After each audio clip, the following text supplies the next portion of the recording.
Fala, agronautas! Está começando mais um episódio do Escancaragro, podcast que veio escancarar o conhecimento agro para você, ou a falta dele, né? Eu estou aqui, Josi Prado e Rinaldo Grassi. Tudo bem, Rinaldo? Tudo bem. Tudo certo? Qual que é o sentimento de hoje? Bem. Quando a rodada do Brasileirão é boa, a gente vem bem. Olha só. Muito importante isso. Estamos com um super convidado aqui, ele que é programador, sócio da Bioma, que a gente vai saber um pouquinho mais também sobre o que se trata, e um dos representantes da nova geração aí, que já está empreendendo, né, e tendo sucesso com menos de 20 anos, galera. Como é que é isso? Tudo bem, Matheus Nasser? Tudo jóia. Obrigado pela apresentação, Josi. Que isso, não é tudo isso não. É muito trabalho, realmente. Mas é isso, estou muito feliz de estar aqui. Isso é um prazer. Matheus, a gente pode te definir assim, profissionalmente como programador? Pode ser sim, eu acho que um entusiasta da tecnologia. Eu acho que... Entusiasta da tecnologia. A gente estava conversando aqui há pouco, né? Conta pra gente assim, porque você ingressou em gestão da informação, né? De sistemas de informação. E você estava contando que desistiu da faculdade. Por que você tomou essa decisão? É um tema complexo, né? Eu entrei na faculdade, se eu não me engano, em 2021. Foi bem depois da pandemia. Fui direto do terceiro da faculdade, do ensino médio. Só que eu já estava trabalhando na época, inclusive na BKP, né? Que é a empresa que veio antes da Bioma. E é um choque muito grande quando você entra na faculdade. Porque aí você vai ter uma base teórica muito forte, até você começar, de fato, ali, entrar nas matérias que são mais práticas. E também eu estava num momento da minha vida que eu tinha que realmente focar na empresa. Então, enfim, foi uma decisão ali meio complexa, mas a faculdade é extremamente importante, assim, né? Eu saí mais pelo momento de vida, não é uma realidade absoluta, né? Cada um tem sua realidade, cada um vive seu momento, então... É isso, mas é um tema complexo. É um tema complexo. Mas você já trabalhava há quanto tempo? Eu já estava trabalhando há 2 anos já, mais ou menos. 2, 3 anos já. Então já estava totalmente envolvido com o negócio, então. Exato. Então foi um baque muito grande para mim, na verdade. Mas eu ia muito para a faculdade para trazer novas pessoas para dentro do negócio. Tipo assim, ver pessoas ali que eu vi um potencial e fomentar. Então acho que eu passava muito mais tempo na faculdade como, de fato, ali um olheiro do que um estudante, sabe? Mas foi uma experiência muito, muito legal. Virei amigo de muitas pessoas muito legais lá. Então, é isso. Foi bem legal. A gente estava comentando aqui, né? A gente não recomenda ninguém largar a faculdade, pelo amor de Deus. Não? Não. Tá. Mas, ao mesmo tempo, é uma tendência que a gente está vendo muito forte, principalmente os jovens que começam, que nem você, a trabalhar, né? Antes de entrar para a faculdade. E principalmente dentro da área de tecnologia. A gente trouxe aqui o Birajara, que é a mesma história, né? Que entrou na faculdade e viu que ele, às vezes, estava ensinando mais o professor do que... Você acha que tem isso, tá rolando isso, uma quebra de expectativa técnica? Você falou. Sem dúvida. A evasão nos cursos de computação no Brasil em si, não só no Brasil, mas principalmente no Brasil, acho que isso é um pouco mais evidente por onde a gente está, é muito grande. Porque existe uma quebra de expectativa. Porque às vezes, assim, a pessoa às vezes um jovem entra na faculdade achando que ele vai aprender a programar já no primeiro período. O primeiro período é cálculo 1, é introdução à programação. Então você começa a ver uma coisinha ali, mas é muito pouco palpável. Então é pouco voltado ao mercado. E é complexo para a faculdade, para a universidade, acompanhar a evolução da tecnologia. Então o que a faculdade ela faz? Ela te ensina a aprender. Então, você pega ali um curso de lógica, inicialmente, um cálculo, você desenvolve esse pensamento matemático do programador para que esse cara consiga correr atrás de fato, ir para o mercado e abranger as tecnologias. Porque quando a empresa ela tem que contratar alguém, ela tem que justificar aquela contratação. Então, ele precisa ter ali uma instituição, tipo, por exemplo, no meu caso, que foi a UFO, que possibilita você estagiar. E aí que é uma coisa que atrai as empresas, porque tem um custo mais baixo, então ela consegue fomentar aquele profissional, e aí ele tem ali uma base, uma instituição que meio que garante que aquele cara tem pelo menos algumas matérias básicas que ele vai conseguir entregar alguma coisa. Só que não é uma realidade, porque às vezes ele pode aprender por conta própria, essa mesma base ou essas coisas mais voltadas ao mercado.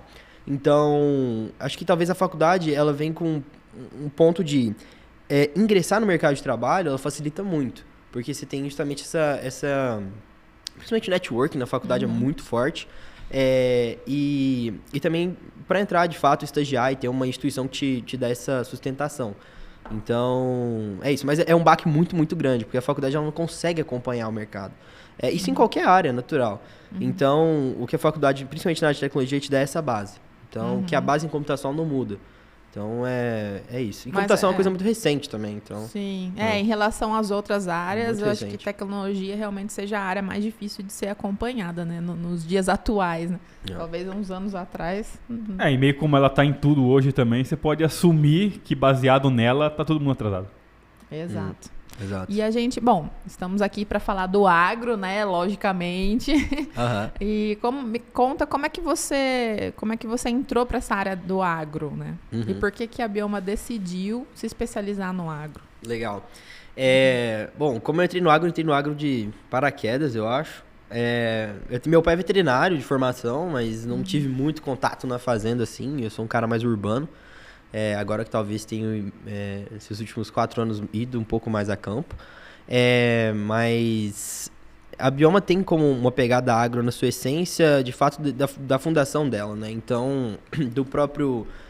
o Vinícius, que hoje é o CEO da empresa, veio de um background de agro muito forte, trabalhou na Cargill, trabalhou em vários grupos da própria Los Globo. Então, ele tem um background muito forte do agro, é um empreendedor nato também, que é um cara super legal também de trazer aqui, eu acho super massa, sempre tiver essa possibilidade. Tá convidado.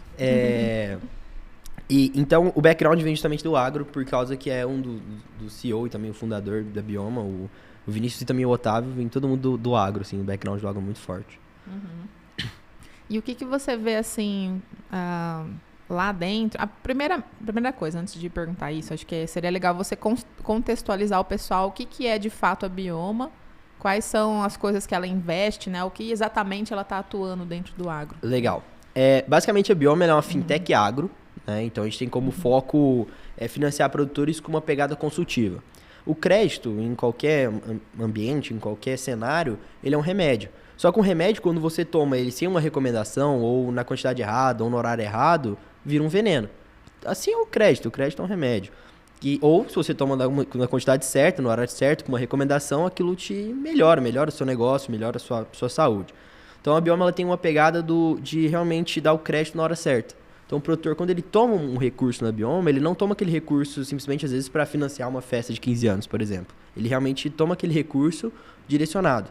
Então, tudo aquilo que fomenta a produção do produtor, que realmente vai impulsionar o negócio dele, a Bioma tem interesse em financiar. Se for um crédito que, às vezes, por exemplo, a Bioma não é a melhor taxa. A gente tem um serviço também que ajuda o produtor a estruturar um projeto financeiro para captar esse recurso financeiro no mercado. Então, a Bioma é justamente isso. Você tem um crédito com uma pegada consultiva, porque a gente vê que o crédito pode sucumbir muito no produtor. Então, a ideia é justamente ser um crédito com uma pegada consultiva, acho que é eu isso. nunca ouvi falar disso, interessante, né? Isso quer dizer que vocês veem toda a saúde financeira da empresa. Exato. E pode acontecer de você falar, cara, não tem como, mesmo você falando que precisa, nesse momento a gente tá claro aqui pra gente que só vai te atrapalhar. Acho que é legal isso, porque às vezes, por exemplo, às vezes a saúde financeira da fazenda não tá muito legal, mas a gente também tem um serviço que pode ajudar esse produtor a melhorar essa saúde financeira. E às vezes, por exemplo, ou estruturar um projeto daquela fazenda para que ele capte esse recurso no mercado. Então, é bem legal, E isso tudo via aplicativo? Como que é? Hoje a gente está desenvolvendo também os aplicativos internos que vão, de fato, automatizar esse processo. Hoje a ideia é a gente caminhar para que a gente consiga construir realmente um modelo de crédito.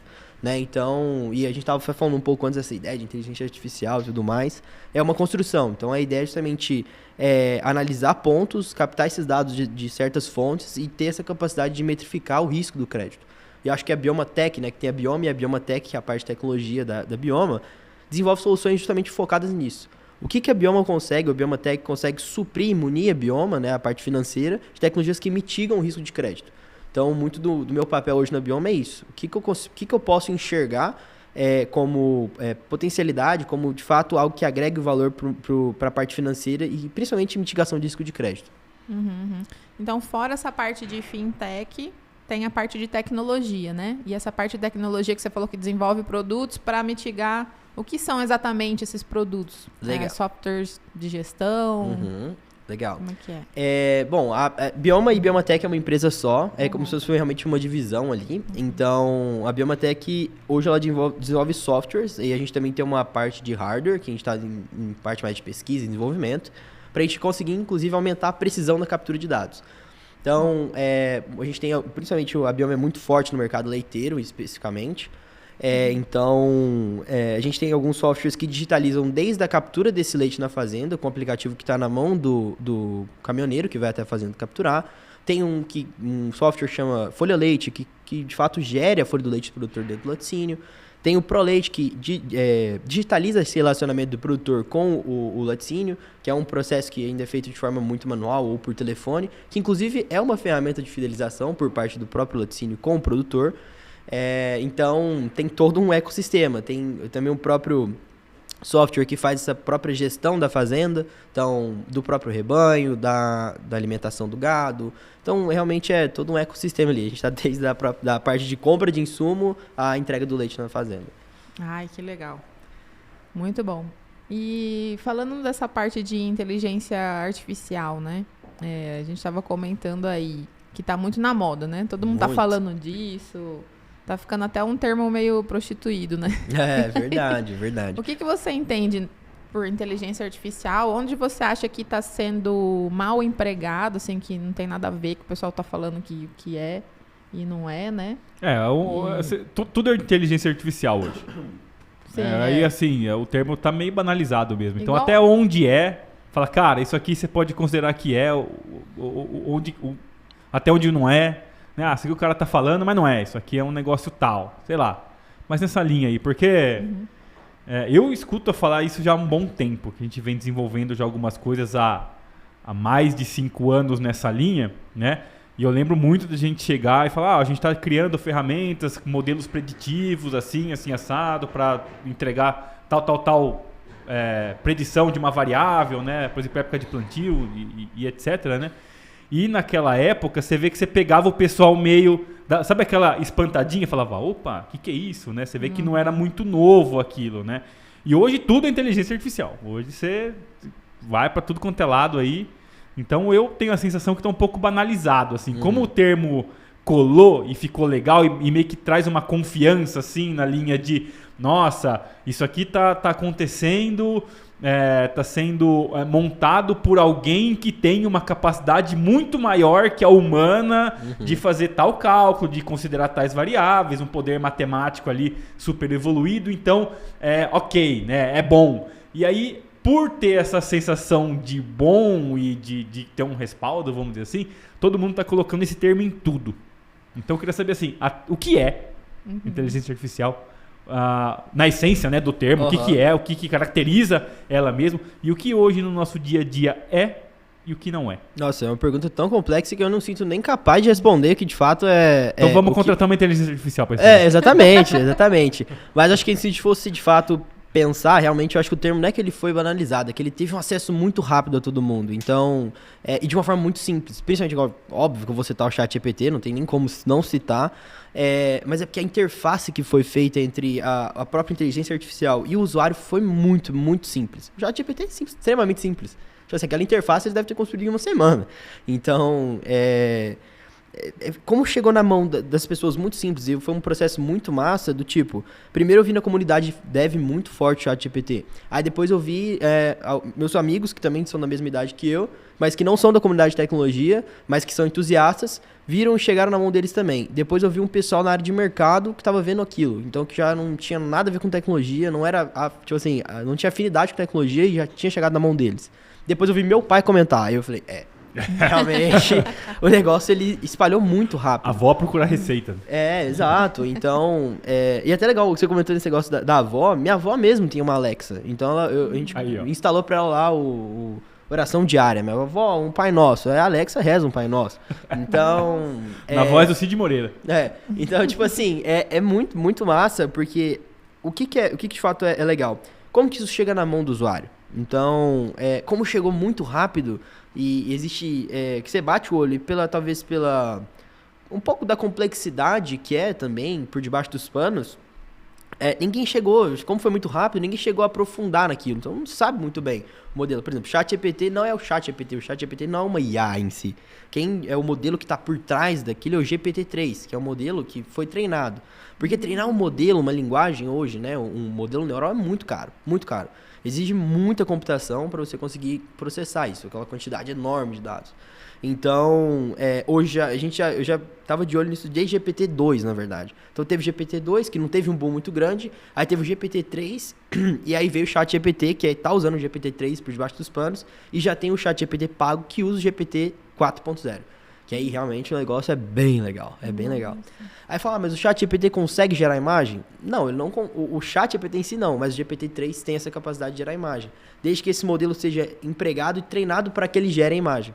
Então, é um pouco complexo, mas é um termo que está muito em alta. Só que tem que saber exato precisa de IA, por exemplo. Às vezes, um modelo matemático, um estatístico, não precisa às vezes de IA. E não é pura matemática. É exatamente isso que eu vejo. Às vezes eu vejo o pessoal trazendo correlações simples. Não simples, a simples seria de duas variáveis, né? A com B, mas uma correlação um pouco mais multivariada, né? Que entende ali quer buscar uma variável contrastada com outras, sei lá, pode ser outras 10, 12, 14, 40, né? E trazendo esses modelos de correlação e falando que aquilo é inteligência artificial. Isso é inteligência artificial ou é só mesmo um sistema de correlação? É duro porque o termo está em alta, então, e agrega valor. Você fala assim, nossa, eu tenho inteligência artificial, super show. Mas inteligência artificial é uma construção, né? Então, tudo base é parte do seguinte, ó, input e output. É muito louco você pensar em inteligência artificial.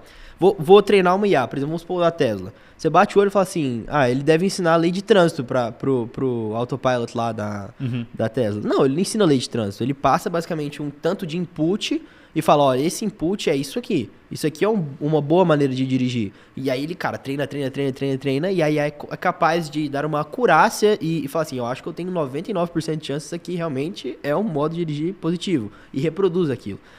Mas às vezes isso não é, tipo, a própria correlação no caso é uma conta matemática. Então, existe um certo... É porque tá em alta mesmo. Sim. Então, todo mundo quer usar o termo porque é cool, porque é legal. Então...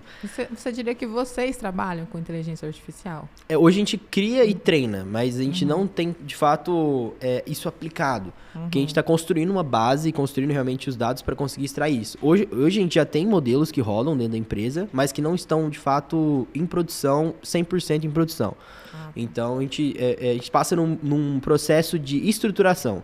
Então, hoje a gente tem uma parte de cientistas de dados, que justamente já pegam esses dados e vão extraindo algumas inteligências. Mas não é inteligência artificial. Então, mas esses caras que provavelmente que vão estruturar esse banco de dados para extrair de fato, gerar esse modelo, gerar essa inteligência. Né? Então, mas qual que é o ponto que caracteriza a inteligência artificial? Não sei se você ia perguntar isso, né? Tipo assim, beleza, eu coloquei os dados ali, correlacionei.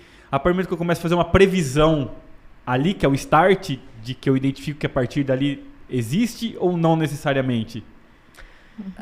Cara, inclusive essa pergunta é muito complexa, na verdade, porque meu background não é muito exatamente nessa parte de inteligência artificial, mas eu acredito que seja justamente nessa questão, dele conseguir prever, porque ele tem tantos dados, tanta matemática, ele já sabe o que é o input e output, ele pega uma série de variáveis e consegue prever de certa forma, mas é matemática no final dos contos, ele não prevê com assertividade, ele pega um tanto de variável, um cenário muito grande e que, por exemplo, um humano não consegue calcular todas as variáveis possíveis para chegar numa acurácia. A nossa acurácia é muito menor do que uma acurácia de um computador calculando. Né? Quando eu mexi um pouco com o modelo de predição, né, meio que o que dava a entender era isso, assim, você coloca as variáveis, né, e as variáveis elas têm seus pesos. Tem variável lá que ela tem uma correlação mais forte do que outra, né? E meio que o modelo ele conseguia entender quando as variáveis elas iam até se alternando em termos de peso, porque, beleza, eu coloquei esse conjunto de dados aqui hoje. E nesse conjunto de dados que eu apliquei, a ordem de importância das variáveis é essa. Bum. Só que os dados eles continuam entrando, e a partir do momento que os dados continuam entrando, pode ser que essas correlações de importância elas vão mudando, e o próprio modelo vai detectando que agora essa variável começou a tomar um peso e vai colocando pesos diferentes em cima do algoritmo.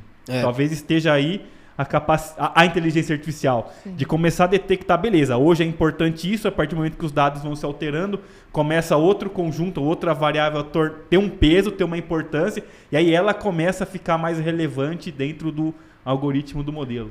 Talvez acho que seja um pouco nessa linha, né? Exato, porque tipo assim, igual eu falei, tem as variáveis, só que, por exemplo, você pegar um humano para calcular todas as variáveis, não vai, porque é uma quantidade de dados muito grande. Agora, quando você tem, por exemplo, de fato, digamos que esse modelo treinado, que ele já sabe exatamente a conta, entre aspas, que ele tem que fazer, e você só imputa dado, ele já consegue calcular aquilo e processar de uma forma muito mais rápida, e uma acurácia muito maior. Eu acho que é bem que você falou... Acho que é bem nesse sentido, assim, quando a máquina tem a autonomia de mexer no próprio algoritmo, tipo assim, não é aquela coisa fixa, né? Eu acho que isso já vai caminhando mais para a inteligência artificial do que... Faz sentido. É porque ele mesmo vai se ajustando ali, né? É bem... só que parte, né, de uma inteligência humana, né? Exato. Começar a falar ali, parte por esse caminho aqui. Mas é bem interessante, assim. É pro treino, né? Então, tipo assim... É isso que eu ia perguntar aquela hora. O que é treinar? O que você fala pra ela? Basicamente, você dá um input pra ela e fala assim, olha... o input é que depende, na verdade. Por exemplo, se for num machine learning, por exemplo, você tem que ensinar a máquina a pegar. Esse input significa isso aqui. Por exemplo, eu dou um input de uma imagem de um carro. Falo, é um carro. Aí eu fomento, falo, cara, carro. Então o input disso, carro. Aí coloca um carro azul, é um carro azul. Aí a inteligência, porque de fato, o que ela faz por debaixo dos panos ali é uma coisa meio matemática. E não é tão muito... Já vai um pouco mais baixo nível. Mas você basicamente fomenta, fala, isso é um carro. E fala, essa imagem é um carro. Essa imagem é um carro. Essa imagem não é um carro. Então você dá munição pra ela mesmo, você dá dados e fala o que cada coisa é. E ela vai treinando e depois até o momento você fala assim, isso aqui é um carro? E aí ele fala, não. Aí ele vai puxar lá um tanto de dados, um tanto do dataset e fala, não, eu acho que isso aqui é um carro. Então, e ainda vai te dar uma acurácia. Tipo aqueles captchas do Google, por exemplo. Sim. Não sou um robô. Não sou um robô, por exemplo. Exato. Só que no caso, quando ele te dá, por exemplo, marca os carros, que inclusive aquilo lá é muito chato, assim, de acertar. Porque às vezes só tem uma bordinha de um carro. Ele ainda, tem alguns ali que ele ainda precisa do humano para dizer. Então ele pega aquele dado e fala, não, isso aqui realmente é um carro. Aí ele tem às vezes uma acurácia menor, no caso, fala, isso aqui realmente é um carro? Aí o cara marca. Aí ele vai falar assim, 100%, não, 100% não, mas 100 usuários falaram que isso aqui é um carro. Beleza, então vai pra pilha de carros. E ele usa aquilo pra treinar novamente. Entendi. Então, basicamente isso. É que inclusive aquilo lá é uma forma de as pessoas treinarem a inteligência. Exato. Exatamente. Muito legal. E ainda tem o cálculo de erro, né? Que eu lembro que você pegava lá o conjunto de dados, tirava uma parte do conjunto e rodava o modelo em cima dele. E aí depois via a projeção que ele te dava. E depois você voltava os dados para dentro do modelo e rodava ele e comparava as duas projeções que ele fez. E aí a diferença de comparação com uma parte dos dados sobre os dados totais era o cálculo do erro. É tudo acurácia, né? Tipo assim, não dá pra falar que é 100%. Não, ele vai te dar 98%, 97%. E quanto mais você treinar, mais você aumenta essa acurácia, né, naturalmente. Tanto é que a gente fala de probabilidade, né? É a probabilidade disso aqui acontecer. Não fala isso aqui vai acontecer. Exato. Sim. É a probabilidade. Pelo menos nos modelos que eu trabalhei eram em cima de probabilidade. Exato. Aí o ChatGPT já vem numa pegada, tipo assim, um pouco diferente, que ele é uma IA generativa. Então, tipo assim, ele consegue gerar a partir de inputs que o próprio usuário dá uma resposta. Então, o ChatGPT, que é o que está aberto, que é o GPT-3, foi treinado numa base de dados de 2021, 2020. Então, se você perguntar alguma coisa que aconteceu de 2021 para frente, no caso de 2022 para frente, ele não vai saber. Então, ele vai te dar um output lá, mas meio... Sim, ele mesmo avisa às vezes, né? Exato. Eu já peguei isso. Então, eu já usei ele falando assim, isso aqui eu posso falar, mas eu só tenho dado até 2021. Exato. Então... Isso é legal. É tudo treino, é tudo dado. E é um processo de construção. Então, você tem que construir um banco de dados e quanto mais o dado é íntegro, mais seu IA vai ter, seu modelo vai ter precisão. Então, por isso que hoje todo mundo quer entrar nessa parada, mas é uma coisa que você entrar hoje para produzir para um ano e meio, dependendo da qualidade de dados, muito mais, né? Até você ter um modelo que de fato extraia valor. Então, é um tema que todo mundo quer entrar. Né? Parece que hoje está coroando um movimento de alguns anos atrás, né? Por exemplo, lá na fazenda, quando a gente trabalhava, a gente estava bem nesse momento de gerar dados, né? E a gente gerava dados pra caramba, gerava banco de dados, tentava ser deixar o banco de dados o mais fiel possível, né? O mais historicamente igual, né? Que constrói uma história e tal, estruturado. E muitas vezes a gente não conseguia tirar a informação daquilo. A gente sempre se perguntava, meu Deus do céu, o que a gente vai fazer com tanto de dados desse, assim? E me parecia mais uma coisa de fé mesmo, assim, ó, não, vamos continuar com esse trabalho, que uma hora a gente vai...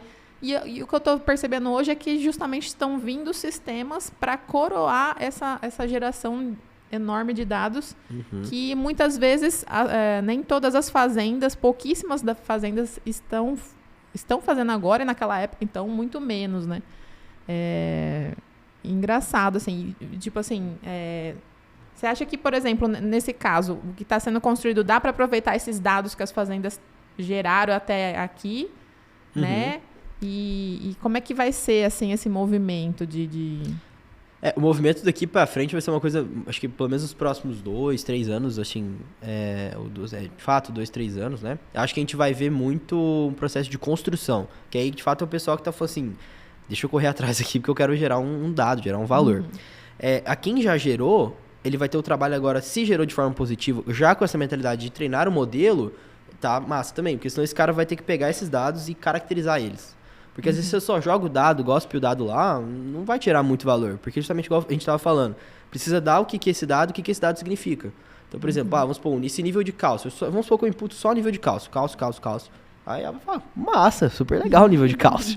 Mas você trabalha com leite? Tipo isso. É exatamente isso. Só que ele vai entender, beleza, eu preciso saber o que isso significa. Então ele vai pegar e falar assim, ó, esse nível de cálcio aqui é um cálcio bom. Então ele vai, imputa cálcio, e aí ele vai começar a pensar, vamos pôr na análise de solo, na verdade. Nitrogênio, tal. Beleza, essa análise de solo é uma análise de solo boa. Imagina que você só imputa análise de solo boa. Ele só vai saber o que é uma análise de solo boa. Se você colocar uma análise de solo ruim e não ter treinado o modelo para identificar um solo ruim, ele vai ficar tipo, um solo bom. Então, é isso. Você tem que saber estruturar e depois vem um processo de data labeling, né? O que é isso aqui? Então, você tem que pegar aquilo. Esse aqui é uma análise de solo ruim. Análise de solo ruim. Treina. Análise de solo ruim. Análise de solo bom. Isso aqui é uma análise de solo bom. Treina. Então, quem já tem esses dados vai ter um período um pouco menor, mas ainda vai ter um custo muito grande para fazer esse data labeling. Desde que, se for estruturado de forma positiva, análise de solo boa, esse cara provavelmente já gerou algum tipo de inteligência. Certamente. Geralmente nesse processo de você fazer essas conversões, você perde muito dado. E até a sugestão que eu dou para quem vai fazer isso, tipo, tem dúvida? Não põe para dentro. Só coloca lá o que está correto, que você tem certeza, porque além disso tudo existe toda uma conexão dos dados chegarem até o outro. Vamos dizer assim. O que hoje mais comum a gente vê nas fazendas, né, nos lugares? Eu tenho um monte de plataforma, cada um está com alguma coisa, eu gostaria de unificar isso aí. Eu não acredito muito nisso, falar bem a verdade, nessa unificação, a não ser que venha alguém com o propósito de trabalhar softwares nessa linha, né? Mas eu não acho que as empresas vão se integrar. Tem empresa aí que nem a API aberta tem. Para começar, né? Mas o dado ele tem que ter um ponto de conexão, assim, por exemplo, eu tenho lá uma estação meteorológica X que está lá, que eu uso no software tal, e no outro lado eu tenho um banco de análise de solo, no outro lado eu tenho um banco de produtividade, stand, no outro eu tenho um banco de flutuação de praga, doença, né? O que vai fazer, como que você vai correlacionar essas informações, através da onde elas vão chegar? Então elas têm que ter, né, tipo, ponto de conexão. É como se fosse uma estrada. Se a estrada ela não tem caminho para chegar, é tipo Manaus lá, né? Você vai de barco ou avião, né? Que o pessoal fala. Não tem um caminho terrestre que você chega lá. Então você tem que criar esses caminhos. E o que a gente vê, assim, que às vezes tá muito desamarrado isso aí, tá muito desestruturado, né? E aí quando você vai fazer essa estruturação, você acaba perdendo muita coisa. Sem contar padronizações, né? Tipo, isso aqui estava numa unidade e agora está em outra. Tem unidades que são simples de você converter. Não, estava em quilômetro, eu quero transformar para centímetro. Beleza, é tranquilo, né? Mas e quando você entra no que ele falou do labeling ali, que é categorizado, né? E falava, cara, isso aqui eu estou considerando que era bom e esse aqui era ruim, mas o aqui também é bom, só que o bom daqui ele ia de 0 a 4 e o bom dali ia de 0 a 7. Você não consegue mesclar esses dois, porque, beleza, ele é bom de 0 a 7, mas você não sabe intrinsecamente qual número na escala do 0 a 7 ele era. Porque se você consegue identificar, não, ele é o 3, beleza, então eu consigo jogar ele no bom de lá, e é provavelmente o 4 para cima é o médio do outro. Sabe? Então você tem muita perda nesse caminho aí, né? E não adianta, é um trabalho de curto prazo, você consegue extrair algumas coisas, é o trabalho de médio e o trabalho de longo. Não tem como você... Por isso que eu vejo assim, esse cenário, né? A tecnologia vai caminhar assim para as fazendas serem cada vez mais autossuficientes no sentido de desenvolverem as próprias ferramentas de softwares e tal, né? E nesse caso, as empresas que mais vão se destacar são as empresas que prestam esse serviço de consultoria ou de construção. E como é que vai ficar, por exemplo, o pequeno produtor, que não tem muito acesso a essa tecnologia? Você acha que é uma tendência as empresas focarem em produtos mais prontos para esse público? E se sim, como é que faz para que ela fique mais palatável, digamos assim, mais fácil de...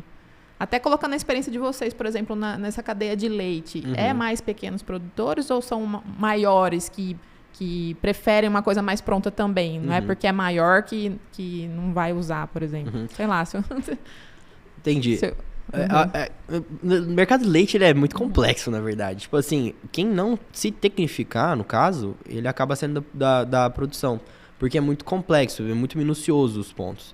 Então, só que agora voltando um pouco mais para a parte de tecnologia. Esses dados, eles vão ter que ser treinados do tipo assim, cenários. Um cenário que acontece numa fazenda grande, por exemplo, na agricultura, acontece numa fazenda pequena. Mas, análise de solo, qual que é o tipo de cultivar, enfim. Só que o problema essa fazenda aqui, quando a fazenda pequena, ela tem toda a capacidade, ou tem a capacidade de gerar dados, gerar essas variáveis de forma precisa, da mesma forma que uma fazenda grande ela gera com precisão, porque quanto maior a precisão dos dados, quanto maior as variáveis que a IA precisa analisar, mais acurácia ela vai ter de fato no resultado final. Então, por exemplo, às vezes uma fazenda pequena, ela tem uma estação meteorológica para a fazenda inteira. Às vezes uma fazenda grande tem uma estação meteorológica a cada, 500 hectares. Eu exagerei, né? 500 hectares é muita coisa, mas... Enfim, é um exemplo. Ela tem várias estações meteorológicas. Então, é um cenário diferente. Agora, as empresas, ela já começa a estruturar, só que tem que ter alguém que cria esse padrão para ela. Então, tipo assim, beleza, você tem vários softwares, igual o Rinaldo falou. Tem a necessidade de pegar e integrar. Um trabalho que a gente faz é justamente esse. Todo software que a gente sobe, que a gente entra numa cadeia que tem diversos softwares, a gente cria uma padronização. E já joga naquele modelo e gasta muito tempo para conseguir criar um padrão. Então, se eu imputar uma tabela de Excel aqui desse software em específico, que muitos exportam em Excel, eu consigo extrair e já jogo para o padrão que está dentro do nosso sistema. Então, a ideia é justamente isso. Se eu crio um padrão, eu consigo extrair inteligência. Mas vai ser difícil para uma fazenda onde que ela tem várias variáveis, várias coisas que ela precisa olhar, tem um tempo e aí ela só consegue gerar essa dedicação de conseguir imputar aqueles dados quando ele enxerga valor. Só que esse valor é um tempo muito longo. Igual você falou, tá o trabalho de fé. Então o produtor ou enfim a fazenda que é menor, ela tem que ter essa fé. Então ela tem que estruturar esse dado. Só que se você já coloca isso dentro de um software que ele já vai imputando ali de pouquinho em pouquinho só as variáveis que estão dentro da fazenda dele, ele já consegue ver o valor. Então ele vai querer ter muito mais dados, ele vai querer tecnificar muito mais. Então, eu acredito que vai ter que ter um software que vai ser treinado sobre vários dados que vão ter que ser capturados, que vai chegar na massa, sabe? Então, acho que é mais ou menos essa visão, sabe? Entendi. Então, nesse momento, a gente está justamente nesse momento de entender como é que funciona tudo isso nas fazendas, né? Onde as fazendas grandes, às vezes, até tem um movimento de fazer uma coisa mais personalizada para ver, né, como que elas conseguem integrar todos esses dados, que nem você falou, né? Mas que num segundo momento talvez parta para uma unificação de uma tecnologia que atenda todas, assim, ou grande parte das grandes, e aí atendendo grande parte das grandes, você começa a ter um movimento de ir para as pequenas também, que são as mesmas situações, só que menores. A escala é muito importante nisso. É mais ou menos isso. Só que a ideia é a seguinte, a escala, ela custa, não é que ela custa, é fundamental. Por exemplo, às vezes uma empresa ou uma fazenda grande, ela tem várias estações meteorológicas, vários dados, várias coisas que ela já consegue extrair inteligência. Então, para que ela vai querer ter uma inteligência artificial se para aquilo ela já consegue extrair o dado e consegue tomar uma decisão? Entende? Agora, uma empresa que é numa fazenda menor, ela tem essa dificuldade de capturar esse dado. Então, se tem que existir alguém, enfim, que... e aí eu acho que um software, acho que também parte muito da nosso interesse em desenvolver isso, do tipo, eu capturei esses dados, beleza, agora como que eu extraio valor disso? Entende? Só que o processo de captura é muito importante. Se eu capturo esses dados bem e eu já tenho uma IA que é treinada, parte do momento de eu pegar esses dados e jogar nessa IA treinada. Só que o processo desse captura de dados que é complexo, entende? Então, tem que existir alguém que capture esses dados. Vamos supor que eu uso 5 softwares diferentes para capturar esse dado. 5 softwares não, acho que talvez hardware, né? Mais específico. Tipo, eu uso uma estação meteorológica, só que eu uso de 3 empresas diferentes. Ou tem fazenda que tem de uma marca, de outra marca, de outra marca. Como que eu pego todos esses dados e jogo no modelo de IA que foi treinado sobre vários aspectos? Entende? Então, acho que esse é a pegada. Tem que ter alguém que capture esse dado e consiga... ser dinâmico o suficiente para imputar todos esses dados em diferentes cenários, seja fazenda grande ou fazenda pequena, sabe?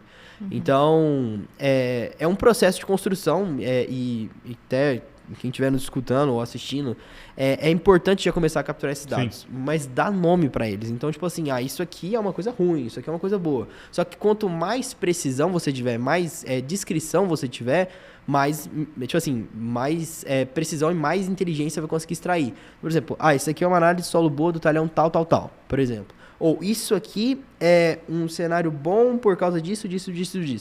E aí você vai sempre dando esse label. Então, quanto mais, acho que talvez profundidade você dá sobre aquele dado, mais inteligência você conseguir gerar. Porque, igual a gente estava falando, se você der só análise de solo boa para uma IA, ela fala, beleza. Se você der uma análise de solo ruim, ela vai achar que é uma análise de solo ruim. Então, essa que é a... Para IA não, né? Para o modelo. Então, quanto mais precisão você tiver, mais precisão do falo de profundidade, melhor. Então, da mesma forma, eu quero treinar um modelo para identificar se uma planta está saudável ou não. Então, você tem que munir o modelo de falar, isso é uma planta saudável, isso é uma planta saudável, isso é uma planta saudável. Isso aqui é uma planta que não tá boa, não tá saudável. E aí, entra de dois aspectos. Ou pode ser via imagem, ou pode ser número. Então, por exemplo, esses números aqui caracterizam uma planta que não está saudável. Ou esse número aqui caracteriza uma planta que está saudável. E aí depende do tipo de input que você quer dar. Eu quero dar uma imagem e saber se está saudável ou não. Ou eu quero dar uma série de dados e saber se está saudável ou não. E vai do jeito que você treina, né? Eu acho que... não sei se eu consegui explicar muito bem isso, mas acho que a ideia é justamente essa. Bacana. Eu, assim, na pergunta dela, né? O que eu imagino? Eu imagino que, assim... não iria pro lado, eu, produtor, construir software. Ou não numa linha de complexidade que eu faça tudo. No seguinte sentido, já existem aí as grandes marcas aí que já são especialistas em gerar lá softwares bons para determinados nichos, vamos dizer assim. Então já tem coisa boa ali para monitorar praga, já tem estação meteorológica consolidada, já tem tudo aquilo ali. Eu acho que o grande trabalho do cara está justamente na integração dessas informações e garantir que elas estejam sendo alimentadas de maneira correta, no lugar correto, com qualidade e até com os rótulos ali que tava comentando. Para depois você... esse cara, vamos dizer assim, o produtor, né, ali, as fazendas, eu vejo que eles são... É o cara que vai construir essas estradas que vão conectar esses dados, bons dados, e que depois vai começar a extrair a inteligência deles, assim, sabe? Então, bom, tenho aqui meu software de monitoramento de praga. Estou colocando as pragas lá bonitinho, monitoramento, tudo belezinha. Dados de máquina entrando bonito. Estou calibrando máquina lá do mapa de colheita, eu estou calibrando, sabe? Estou fazendo plantio, estou anotando certinho as datas de plantio, a cultivar por talhão, estou colocando as análises de solo ali bonitinho, sabe?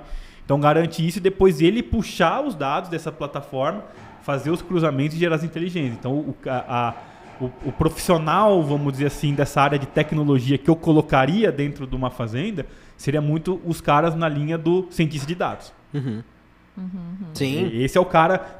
Porque a área ela é muito segmentada, né? O próprio Matheus aqui, ele tem uma expertise numa área e em outras ele tem o conhecimento, mas não tão aprofundado quanto ele tem na área dele, né? Exato. Então, se eu fosse escolher um profissional e falar, cara, você tem que pôr esse cara na tua fazenda, seria um analista de dados.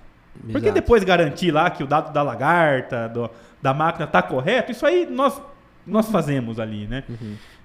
Então, eu trabalhei nesse sentido. Quanto ao pequeno produtor, né? Que foi isso, o cara grande, né? Sim. Quanto ao pequeno produtor, teria que ver muito no próprio cenário, na configuração que ele tá, né? Primeiro, assim, ele é pequeno quanto? Né? Porque às vezes a gente fala assim, beleza, tô falando do cara lá de 30 mil, 50 mil hectares, ok. Mas um cara de 3 mil, de 5 mil não tem o faturamento baixo para não poder fazer investimento em alguma coisa. Sim. Agora a gente for falar do cara de 300 ou o cara de 4, que é o cara que tá lá trabalhando com hortícolas ali, né? A gente vai mudando esses cenários, né? Então beleza, onde que esse cara, qual que é a rede que ele tá? Beleza, eu sou um cara pequeno, mas eu tô numa rede de cooperativa. Aí é uma coisa. E dificilmente esse cara tá sozinho, né? E tecnologia, ela é de acordo com o teu patamar lá, né? Vamos dizer, a gente estava falando ali, quando começou, o curso básico da faculdade, não sei o que lá, quando começa, na agronomia também é assim, né? É matemática, é física, é química, né? E eu tive uma matéria que eu lembro lá que era agricultura, sociedade e alguma coisa lá, que a professora falava que uma enxada era tecnologia. E realmente se você partir do ponto que o cara, sei lá, arrancava mato na mão lá, e aí apareceu uma enxada, é uma tecnologia. Sem então dúvida. O pequeno produtor, com uma planilha de Excel, ele pode estar entrando no mundo da tecnologia, gerando informação importante para ele. Mas, de novo, tem que saber aí usar o Excel, né? Lá garantir que o dado esteja sendo correto, colocado de maneira correta.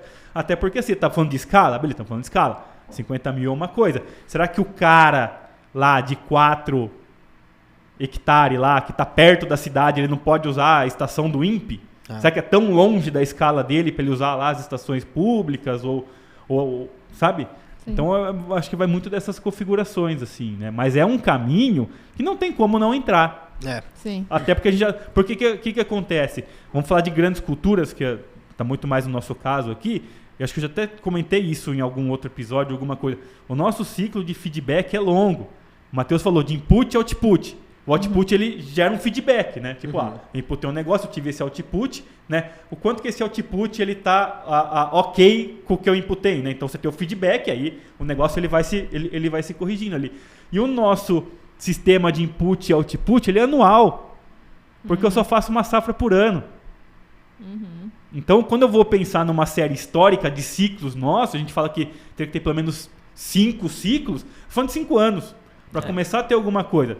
Talvez se eu estiver falando de um produtor de uma outra escala, que o ciclo dele é mais rápido, ele consiga ter feedbacks mais rápidos e com um prazo com menor de tempo do que o nosso, conseguir ter essa inteligência ali. Mas no nosso caso, das grandes culturas, né, a gente falando de um ciclo anual.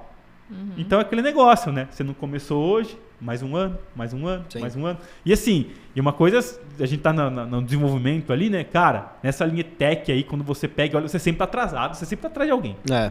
Sempre. E dá até uma dor, assim, né? Fala, nossa, eu vou fazer um negócio, o cara meio que já tem aquilo ali. Difícil, hein? Mas então, vamos partir então pro lado agora de exemplos práticos, assim, onde vocês, por exemplo, foram contratados, instalaram um sistema ali, pode ser esse de leite mesmo. O que de fato agregou valor no final? Assim, foi só em termos de organização mesmo? Ou você tem exemplos palpáveis assim de, nossa, o cara conseguiu rastrear e conseguir tal selo que não teria se não tivesse a rastreabilidade, e conseguiu incrementar X% no... Tem alguma coisa assim nesse sentido? Tem um case muito legal que a gente teve, principalmente essa parte de hardware, né, e do leite. Tem uma dor muito grande que é a gestão de água nas propriedades. Isso tanto na agricultura, principalmente, acho que existe um pouco mais de água, e também na parte do leite. A gente fez um hardware que basicamente controla se teve algum tipo de vazamento na tubulação, né, no cano da caixa d'água. E o que acontece? Se ele, às vezes, falta uma água, ele não tem, por exemplo, a limpeza daquele tanque, aí quando ele joga um leite lá, esse tanque é contaminado. Então ele perde o leite todo. Então o que a gente fez? A gente fez, de fato, um hardware que consegue capturar. E teve um case muito massa que a gente estava rodando tipo um MVP mesmo. A gente viu que o nível abaixou muito grande do tanque de água. A gente já emitiu um alerta pro próprio fazendeiro. Quando ele chegou lá, o tanque tinha um vazamento. Então a gente conseguiu salvar de fato ali o que podia dar muito, muito B.O. Então, por exemplo, às vezes um tanque de leite, basicamente tanque de leite não é leite, é dinheiro. Então o produtor perde às vezes um dinheiro que está ali escorrendo. Então esse é um caso muito legal. Outro caso que é muito massa, né? Quando a gente tem a capacidade de metrificar aquela fazenda e, a partir daqueles dados, ver que aquela fazenda precisa de uma ajuda. Por exemplo, é muito comum, às vezes, por exemplo, o produtor ele compra um farelo de soja para alimentar um gado. Ele deixa aquele farelo de soja armazenado de uma forma não muito boa. Às vezes a proteína daquele farelo vai lá para baixo. Então, quando vai para a dieta, aquela proteína não vale muito da mesma forma que ele comprou. Então, vai tudo às vezes para o ralo. Então, e a gente consegue ver isso através, por exemplo, de uma consultoria que vai os técnicos a campo e vê aquilo. Isso também é uma tecnologia. Então, a forma que ele armazena, a própria consultoria é uma tecnologia na mão do produtor. Então, você fala da enxada. A enxada pensar, porque quem plantava às vezes na mão, ou tinha que usar algum outro tipo de tecnologia, que sempre onde você está nesse ponto, eu não tenho nada e tem alguma coisa, é uma tecnologia, é uma inovação, uma coisa que vai resolver meu problema. Então, acho que esse caso da caixa d'água foi um dos casos que eu mais falei assim, não, realmente isso aqui ajudou muito o produtor. Então, ou até, por exemplo, um outro case que a gente está desenvolvendo, a capacidade de medir em tempo real. Tipo assim, a vazão do leite. Isso também da própria tubulação. O produtor, às vezes, ele produz, mas ele não tem muita clareza, porque no tanque de leite mesmo, ele é muito impreciso. Ele tem muita margem de erro, porque é tipo uma régua, só que o cara vai despejar, então tem uma perda. Então o produtor não consegue muito ter essa clareza de metrificação, sabe? Mas é isso. Mas eu acho que o ponto, assim, principal tem que entender o cenário. Igual acho que o Rinaldo foi muito feliz na fala dele. 4 hectares é uma coisa. Às vezes o cara ele produz para subsistência, por exemplo. E também a tecnologia tem que chegar nesse cara. Vai chegar numa escala menor. Vai chegar numas vezes que ele resolve um problema mais simples. Mas tem que chegar. E vai chegar. E se não... isso assim, é uma coisa que uma massa, assim, acho que o próprio mercado vai exigir isso. A gente tava até visto essa questão da própria rastreabilidade também. Você tem que ter alguém que certifica isso, tem que ter alguém que garante que aquilo de fato foi feito. Então, vai ter que ter tecnologia nesse processo. Então, naturalmente, vai exigir. Até um ponto legal é que não existe uma verdade absoluta. Então, assim, a gente está discutindo aqui e tal, igual o Rinaldo também falou, todo mundo tem uma área que é mais expert. Então, é comum ter, digamos que, divergência. Eu acho o podcast muito massa por isso. Porque eu pontuo, às vezes, coloco na perspectiva de uma perspectiva que eu tenho mais de leite, por exemplo, e contrasto com um pouco da agricultura. Eu acho que o Rinaldo tem muito mais esse background. Então, são tantos cenários, assim, que a gente tem que treinar mas, assim, é muito animador do que vem nos próximos anos, assim. Realmente é uma coisa que vai revolucionar. Eu acho que você falou uma palavra aí que é bem bacana, que é a tal da rastreabilidade. Isso aí... Quem já faz esse trabalho, quem trabalha já nessa dinâmica de dados e etc., né, em tese ele já tem o processo dele mais mapeado, né, mais rastreado. E isso vai ser... Sim. Vai ser fundamental daqui para frente. O mercado ele vai exigir isso. Ele vai exigir. Por exemplo, na questão do algodão, por exemplo, já exige isso. Sim. Então, por exemplo, uma marca grande vai comprar em grande quantidade e o próprio consumidor final vai exigir isso. A gente está falando principalmente da minha geração para trás, um pouco, talvez na minha geração para trás já vai exigir uma preocupação principalmente por sustentabilidade. E aí a gente fala dos 3 pilares, né? ESG, tanto ambientalmente, socialmente e de governança. O mercado consumidor vai exigir isso. Então, e aí se o mercado consumidor exige, é uma escala, na verdade é uma cadeia, né? Então, se o consumidor ele exige isso, ele vai exigir isso da indústria. A indústria vai exigir de onde que ele compra a matéria-prima. Então, inclusive, vai existir fomentos, nesse primeiro momento, por prêmios de produtores que têm rastreabilidade melhor, ou que tem, por exemplo, um nível de gestão melhor. Teve até um caso numa província da China, que estava fazendo, manufaturando o processo de algodão, se eu não me engano, lá, e tinha trabalho escravo na fazenda. Na fazenda não, perdão, na indústria. Toda aquele consumidor da Europa não compra algodão que vem daquele negócio. É proibido, inclusive, na China, dos portos, ele consegue rastrear se foi daquela região, de comercializar. Tem multa e pode dar muito pior. Então, quem dita, de fato, que vai rolar é o mercado consumidor. Então, se ele falar assim, eu quero um algodão que tenha rastreabilidade tal, ou eu quero comprar um leite orgânico, então tem que existir alguém que de fato vai conseguir garantir que aquilo foi de fato executado. Então, e tem tecnologia nisso. E rastreabilidade é um ponto muito forte. A rastreabilidade com essa pegada principalmente social, ambiental e de governança. Tem até um influencer que a gente gosta muito, né, que é o Murilo Gun, que ele fala justamente isso, né, que agora no futuro o consumo é o seu maior voto político. Digamos assim, né? Não pensando em política mesmo, né? Mas no verdadeiro sentido da política, que é você estar dentro da polis, digamos assim, para o bem comum, que o ato de consumo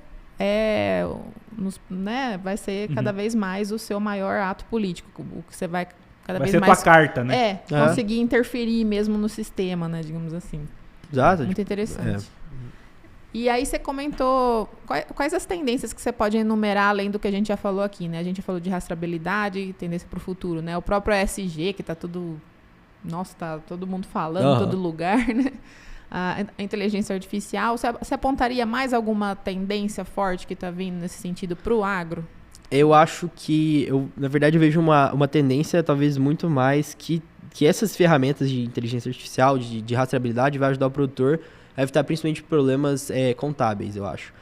Nos próximos anos, acho que a gente vai ver naturalmente um olhar um pouco mais, talvez...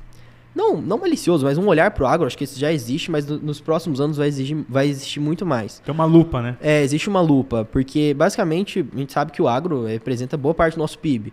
Então, o próprio governo em si vai querer olhar para o agro e captar um pouco mais de recurso dele. Então, acho que naturalmente nos próximos anos a gente vai ver uma fiscalização muito mais forte. Então, principalmente essa questão de agricultura, de defensivos, de como que eu estou usando, o que eu estou fazendo. E é complexo essa regra principalmente de produtos químicos no país. Um território gigante. Então, às vezes, um defensivo que é proibido na Bahia não é proibido no Goiás, por exemplo. No Goiás. Ou no Mato Grosso. Então, naturalmente, você vai ver muito mais fiscalização. Então, por isso que essa necessidade não é só para extrair dados de inteligência artificial. É realmente tratar a fazenda como uma empresa. Né? A fazenda é uma empresa, tocada por uma pessoa física. Então, eu vejo muito essa questão. O produtor ele tem que tomar muito cuidado com essa parte de contabilidade, principalmente gestão da fazenda em si, de recurso. Naturalmente, nos próximos anos, você vai ver um olhar muito mais minucioso para o agro nesse sentido. Certeza. Certeza não, né? Vou dar uma acurácia, tipo uma IA. Então, vou dar alguma acurácia aí. É só por inteligência artificial. Só por inteligência artificial. Que vem dentro do próprio pilar SG, né? Governança tem a ver com isso, né? Com gestão. Para quem não entende muito bem o termo, né? Governança vem nesse sentido. ESG é a mesma coisa, só o termo em inglês, né? Que muda. Isso, E no lance, assim, vamos dizer, da galera que quer ingressar nessa área. Exato. Você vai ter tanto aí, sei lá, molecada aí do videogame aí, por onde que eles podem começar a se preparar, né? Nem você mesmo era um estudante ainda, né? E começou a já entrar nessa linha de programação e etc, né? A galera que tem essa vontade, assim, por onde que eles começam, não começam? Não, comecem. Por favor, comecem.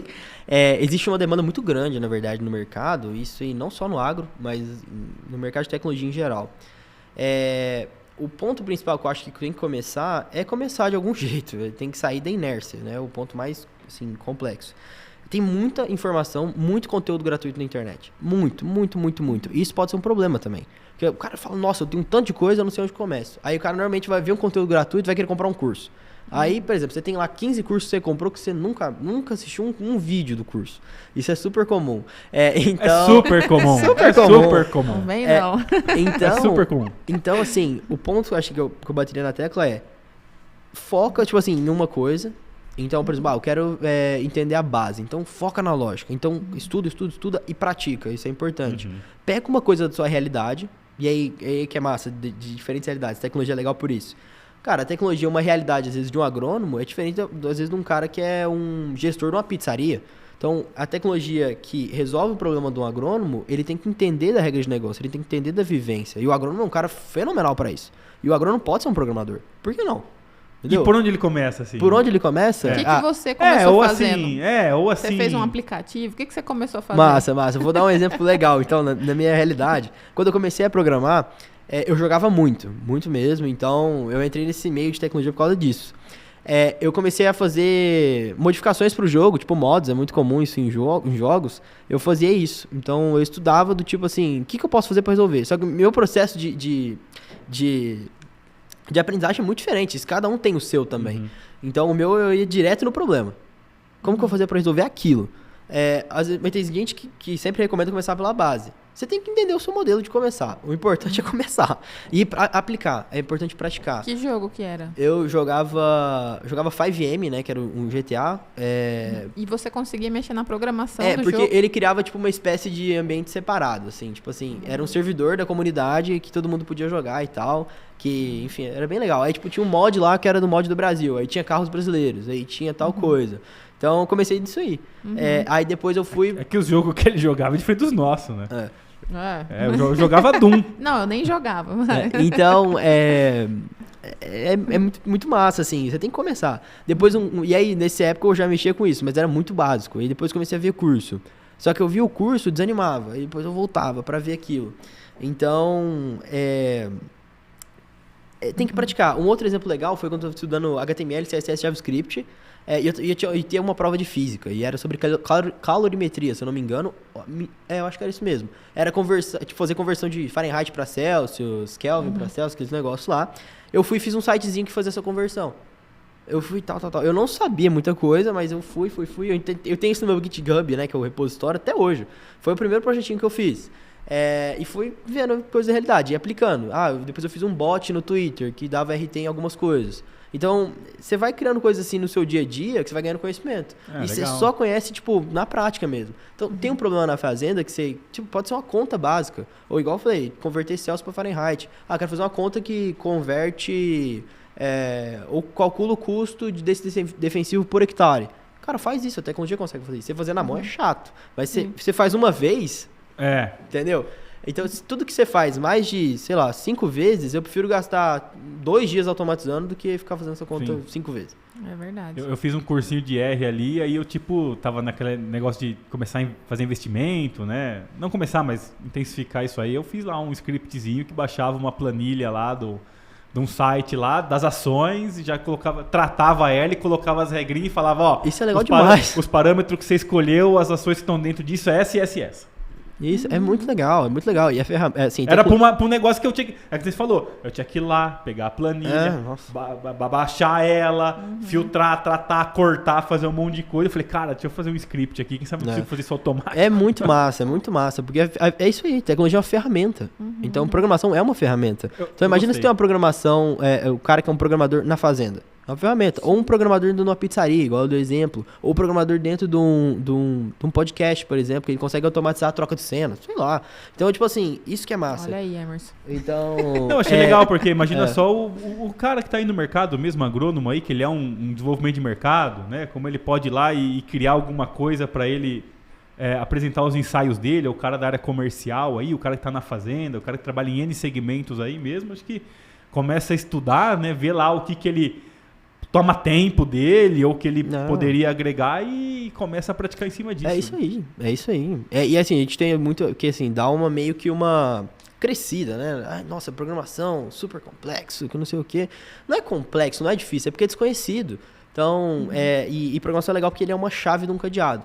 Você tem que usar um software aqui. Às vezes o software não te atende. Aí você fica travado naquilo. Nunca vai ter um software que vai te atender 100%. Então, quando você tem ali um programador ou tem ali o conhecimento de programação, você desbloqueia uma chave que você faz o que você quiser. Entendeu? Claro, é um tempo, óbvio, que você vai desenvolver. Não é uma coisa que vai começar amanhã. E é natural que o processo seja extremamente frustrante. É frustrante. É muito frustrante. Você vai lá, bate o código e não vai. É frustrante, muito frustrante. Muito frustrante. Muito. Então, e aí vindo desse processo de resiliência. Pô, deu ruim? Tenta de novo, chapa. E o processo, às vezes, ficou uma semana pra resolver um bug. Uma semana. Aí você fica uma semana quebrando a cabeça e vê que o negócio era, 5 minutos pra resolver. Então é super comum. E você descobre a lógica que você usou tava errada. Puta, era melhor eu ter feito isso lá atrás, porque já ia vir assim. Exato. E aí, nossa, Engraçado que todo programador que eu conheço me fala isso. Não, programar é muito fácil. Vixe, meu Deus. Parece muito difícil, mas quando você pega o negócio, você entende, você fala... É porque... É uma lógica, né? É uma lógica. O difícil, assim... O difícil é realmente entender as linguagens, né? Porque eu entendo... Agora a lógica Talvez eu entenda programação como Lego, assim. Tipo assim... Você tem... Você você é o criador, digamos assim, e você só tem que saber como é que encaixa uma peça na outra. Eu vou dar o meu exemplo ali, ó. Eu pegava lá, era um site que eu entrava e aparecia lá na internet mesmo ali, né? Eu ia lá, é uma planilha, né? Eu selecionava ela, copiava e colava e caía no Excel. A primeira coisa que eu tinha que fazer era cortar as 3 primeiras linhas. Depois eu tinha que cortar tal coluna. Aí depois tinha que fazer uma ordenação assim. Então é esse processo que você tem que ter bem claro que você tem que fazer e ir escrevendo ele. Mais ou menos assim que você vai... Mas nesse caso, que era um scriptzinho ali pra gerar a informação que eu queria, né? É igual eu falo, ferramenta é uma coisa que... Eu sou suspeito pra falar também, né? Tipo assim, programação eu gosto demais. Assim, eu acho legal também. É muito massa. É tipo ter um papel em branco e uma caneta que não acaba nunca. Então, isso é muito massa. É muito legal. Muito bem. Estamos, Matheus, indo finalmente aqui, pros finais do podcast. E a gente sempre faz uma brincadeira, né, no final, que se chama sequência espinhosa. Vixe! E agora começa a dar choque na cadeira. Que é o seguinte. Bom, temos o nome Escancaragro. Claro. E um dos nossos objetivos como podcast é a gente desmistificar muitos temas polêmicos dentro do agro, né? Até, tipo, estar abertos ao diálogo, a chegar a conclusões e... Enfim. E a gente elencou aqui os principais temas que hoje na mídia são os temas mais polêmicos quando se fala em agro. Principalmente para quem não é da área, né? Que legal. Quem vê o agro de fora. Legal. E aí, assim, a gente fala uma palavra e você fala o que vem na sua cabeça. Normalmente o pessoal, resumidamente, né? Porque é uma lista aqui de algumas palavras. Tranquilo. Você pode falar só uma palavra ou você pode explicar um pouquinho se você sentir vontade. Legal. Nossa, Tá bom? foi pego de surpresa, hein? Pô, essa é a ideia. Que bom. Mas vamos lá. Sequência espinhosa com o Matheus. Começando por desmatamento. Nossa. Só tem que falar uma palavra. Uma palavra. Preocupação. Boa. Terra indígena. Preocupação também. Acho que é importante ter esse olhar também. Claro que tem que ter uma fiscalização e ter um controle também, claro. Reforma agrária. Pô, complexo também. Né? Complexo. MST. Complexo também. Complexo. Fazendas verticais. Futuro. Ou presente, acho que médio e futuro. Aliás, vocês trabalham alguma coisa nesse sentido? Assim? De verticalização? É. Ah, sim. Acho que até essa parte do... Quando você coloca hardware na fazenda e também do produtor... Aumentar essa tecnificação, do leite, por exemplo. O cara pode começar a produzir uma silagem, ter um pouco de agricultura dentro da fazenda dele. Então, ele começa a verticalizar e chegar um pouco mais no produto final, né? Ou às vezes ter uma sacaria. Então, comum. Tem também. Entendi. Você foi mais nesse sentido de empilhar atividades, né? Verticalização no sentido de empilhar negócios. Ele chegar mais próximo do produto final dele. Aliás, esse é um conceito muito legal que a gente tem que conversar qualquer dia, né? Porque a gente fala fazendas verticais, a gente pensa naquelas prateleiras verticais, mas não é aquelas só produções isso, né? assim, indoor. É isso que vocês quiseram dizer? Tá. Entendi. Eu achei que era verticalização de fazendas. Entendi. Não, mas essa parada de fazenda vertical também é uma realidade, né? Tipo assim, principalmente em países menores, não tem tanta área, né? Então o cara tem que dar o seu jeito. E aí ele investe em tecnologia a rodo, né? Que como ele não tem matéria-prima, a matéria-prima dele é ele mesmo. Sim. Então, por isso que a galera da Ásia estuda pra caramba. Porque a matéria-prima deles é eles mesmo. Verdade. A inteligência artificial. Opa! Eu queria até dividir aqui, o Rinaldo. Qual palavra você usaria pra inteligência artificial? Boa pergunta, hein? Não sei. Boa, deixa eu pensar. Inteligência artificial, eu vejo duas coisas, médio e longo prazo, e construção. Acho que seria essas três palavras que eu usaria. No primeiro episódio, a gente fez um pro outro. Você acha que eu falei que era ferramenta? Sim. Eu entendi que você perguntou agora. Entendi. Quando você fez a pergunta, eu falei, nossa, redefina, né? Nossa, quer saber a minha, né? Não, no primeiro episódio lá, acho que eu tinha comentado ferramenta. É uma ferramenta. Eu falei, não funciona sozinha. Assim, tipo, nunca vai estar separada do pensamento humano. Então... Sim. Mas aí entra o conceito, acho que, da ferramenta. Exato. Porque o pessoal fala isso e já pensa, ai meu Deus, vai dominar o mundo. Não. Mas vai. Né? Lentamente vai. Tem um filme que mostra isso aí. É que vocês não querem achar que aquilo lá é verdade. Né? Vocês não estão prontos para essa conversa. Não assusta o povo. Né? Vocês viram o documentário do Schwarzenegger. Mudanças climáticas. Boa. É uma preocupação também. Acho que é isso. Pressão internacional. Realidade. Realidade e mercado consumidor. Pesquisa brasileira.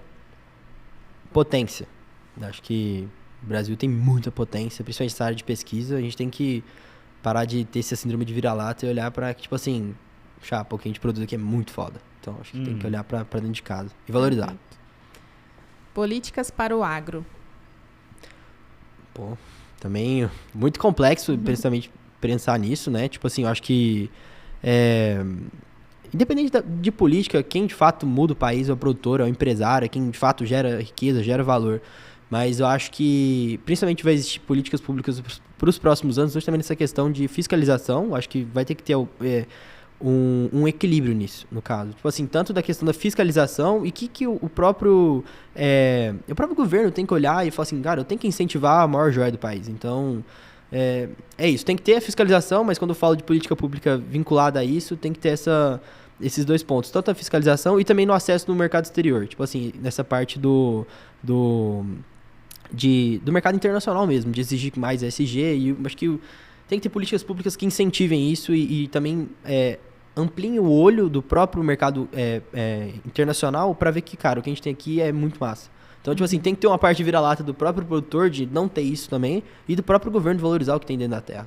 Então, acho que ele como Estado tem que ter essa visão de valorizar. Ele tem que ter esse fomento de tipo assim, olha, o que eu tenho aqui é bom. E ajudar nessas políticas públicas. Todo mundo tem interesse no Brasil. É natural, o Brasil é uma potência, a gente alimenta o mundo. Então, acho que o governo tem que ter essa visão. Mas muito complexo esses pontos, poxa. E por último, agro do Brasil em relação ao mundo. Agro do Brasil em relação ao mundo. Bom, produtor, assim, em si, eu penso, acho que vou comentar um pouco já que é a última, o produtor em si, ele é muito, muito bom da porteira para dentro. Ele é muito bom na produção. Agora, o que a gente tem que, acho que, trabalhar é como que o produtor ele pode alinhar a produção a ser um bom vendedor também. Então, e também essa questão de trazer tecnologia mais para a fazenda. E aí eu falo de tecnologia tanto para dentro da porteira, que ele já é bom, mas ele exige tecnologia, ele precisa de tecnologia, seja qual for a tecnologia, não só a tecnologia telinha, eu falo, mas principalmente também nessa parte de comercialização. O produtor precisa disso também. E você vê, até no próprio algodão, tem um deságio do algodão brasileiro no mercado comparado ao algodão americano, que foi comprovado que tem a mesma qualidade. Então, eu falo assim, por quê? Não faz sentido, sendo que o produtor é muito bom nessa produção. Então, eu vejo que seria mais ou menos isso. Perfeito, muito bom. Comentários finais? Não. Só um programa aqui todo feito em cima de inteligência artificial. Todo feito com boot. Ó, que massa. Legal. E, Matheus, fala aí pro pessoal como é que eles te encontram ou encontram o trabalho da Bioma, né? Legal. Redes sociais. Massa. Bom, a Bioma tem o site dela, chama biomainvestimentos.com. Tem o Instagram também, que é Bioma Investimentos. E tem o meu LinkedIn também, Matheus Nasser, vocês conseguem me encontrar lá também. E aí, pô, se tiver um interesse em alguma coisa, enfim, a gente tá super aberto em relação à inovação, a coisas novas e, enfim, a tudo. Acho que a gente tá aberto a fazer negócio e crescer junto. Então, pô, meu LinkedIn é o principal ponto aí de encontro, provavelmente. Perfeito, pessoal. Acessa lá para conhecer. Então, esse foi o Matheus Nasser aqui no episódio do Escancar Agro. E comenta aí, gente. Vocês já sabem. Se você entendeu esse episódio, se você não entendeu nada desse episódio, deixa seu comentário aí. Que parte que você não entendeu, que parte que a gente deveria ter discutido e não discutiu. Enfim, coloca aí porque tem oportunidades numas próximas vezes, né? De conversar mais sobre isso, aprofundar, e o nosso objetivo aqui é esclarecer e também trazer para vocês os principais assuntos que estão rolando em termos de tendência para o futuro do agro, né, do nosso setor, que tecnologia né, não preciso nem falar que é o carro-chefe de todos os setores hoje em dia.